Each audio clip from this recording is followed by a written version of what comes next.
Kita sering banget kan dengar istilah pengambilan keputusan berbasis data. Tapi, apa sih artinya itu? Nah, hari ini kita akan bongkar sebuah cetak biru yang bisa mengubah data mentah jadi semacam kekuatan super buat bisnis. Coba bayangin, setiap hari mereka dihadapkan sama pertanyaan-pertanyaan besar. Luncurin produk baru ini enggak ya? Kampanye marketing kemarin tuh beneran berhasil atau cuma buang-buang duit? Terus, harga jual yang pas itu berapa? Jawabannya itu seringkali terkubur di lautan data. Dan kalau salah nebak, wah, bisa fatal banget buat kelangsungan bisnis. Dan disinilah kejutannya. Cetak biru ini kita nggak nemuin di buku bisnis paling laris atau di seminar motivasi yang harganya selangit. Kita nemuinnya di tempat yang, jujur aja, paling nggak kita duga. Sebuah dokumen akademik, sebuah silabus kuliah. Jangan keburu mikir ini bakal ngebosenin kayak di kelas ya. Anggap aja silabus ini semacam peta strategis, sebuah rencana yang terstruktur banget buat ngebangun skill yang paling dicari di dunia bisnis modern, kemampuan buat membaca angka, dan ngambil tindakan dengan penuh percaya diri. Nah, silabus ini kerennya ngebagi perjalanannya jadi 3 langkah simpel. Pertama, kita lihat dulu gambaran besarnya. Tujuannya apa sih? Kedua, kita masuk ke misi spesifiknya, apa aja yang bakal kita pelajari. Dan terakhir, yang paling penting, kita bedah kemampuan praktis apa yang bakal kita kuasai. Yuk, kita mulai aja. Oke, skill yang pertama dan paling dasar, menguasai ketidakpastian. Karena, ya, bisnis itu kan intinya soal membuat taruhan cerdas, seringkali dengan informasi yang nggak lengkap. Disinilah kita belajar caranya menghitung peluang, bukan sekedar nebak-nebak. Contoh paling klasiknya nih, gimana caranya ngitung resiko kalau mau luncurin produk yang benar-benar baru. Idenya sih brilian, tapi kan belum ada data penjualan sama sekali. Kosong. Gimana caranya bisa maju dengan pede? Nah, ini dia momennya di mana statistik bukan lagi sekedar teori di kampus, tapi jadi alat buat cari duit. Jawabannya ada di konsep ini. Probabilitas. Simpelnya, probabilitas itu ilmu buat ngukur kemungkinan. Dia yang ngubah kata-kata kayak mungkin atau gimana kalau jadi angka yang jelas. Angka yang bisa kita pakai buat ngambil resiko yang udah diperhitungkan. Jadi bukan lagi bilang kayaknya ini bakal laku, tapi bisa bilang ada peluang 70% kita bakal capai target penjualan.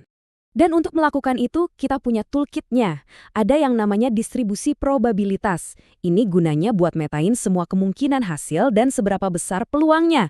Terus ada teorema Bayes. Ini keren banget. Dia bantu kita buat nge-update keyakinan kita begitu ada data baru masuk. Jadi kita bisa makin pintar seiring waktu. Anggap aja ini semua peralatan kita buat nembus kabut ketidakpastian dalam bisnis.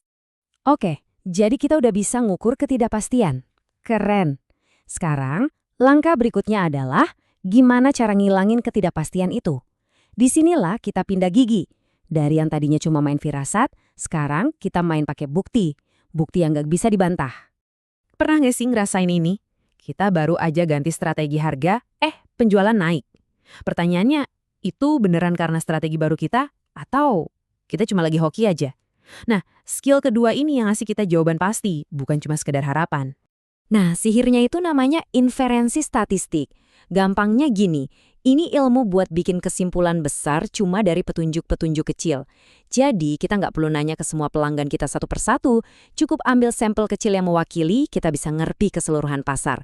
Ini benar-benar kuat. Inilah kenapa, misalnya, platform streaming bisa tahu film apa yang bakal kita suka, padahal kita belum nonton. Dan ini dia, senjata-senjata di laboratorium pengujian ide kita. Ada yang namanya pengujian hipotesis. Ini kayak pedang kebenaran buat ngetes ide kita itu benar atau salah secara ilmiah. Lalu ada uji Chi-square. Ini jago banget buat nemuin hubungan tersembunyi. Misalnya, bener nggak sih promosi itu ngaruh ke penjualan? Dan ada juga analisis varians atau ANOVA. Anggap aja ini kayak kita ngadain turnamen antar strategi buat lihat mana yang jadi juaranya. Oke, kita sampai di puncaknya, skill ketiga.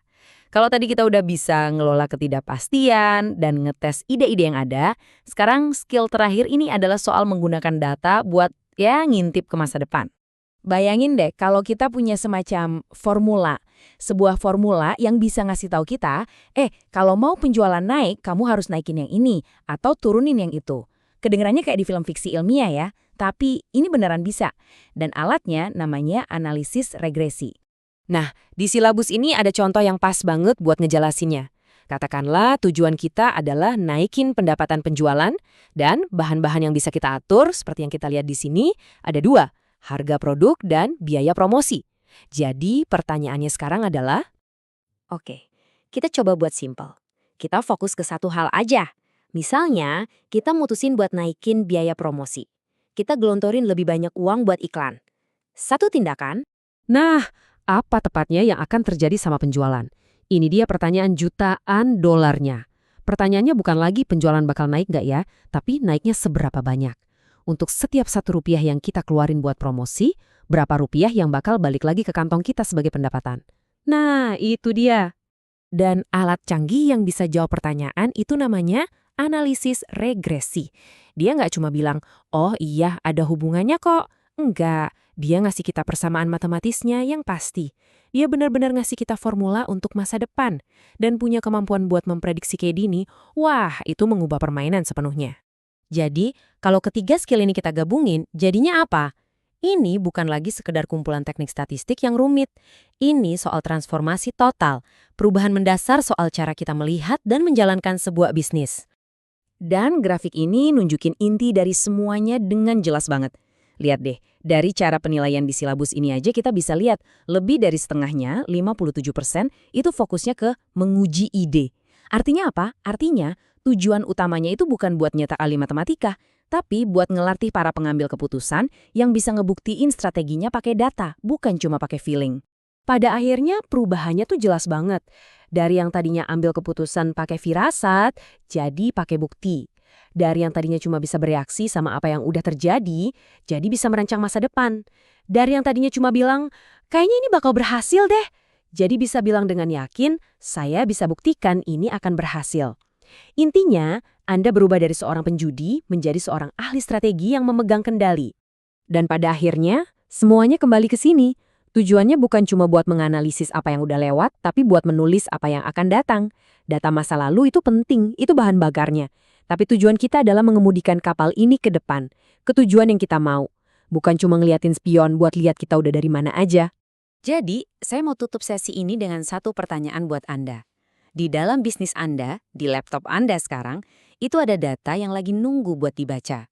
Data itu nyimpan sebuah cerita. Cerita tentang perjalanan Anda sampai sekarang. Dan yang lebih penting, cerita tentang kemana Anda bisa melangkah selanjutnya. Pertanyaannya cuma satu, apakah Anda punya alat untuk membacanya?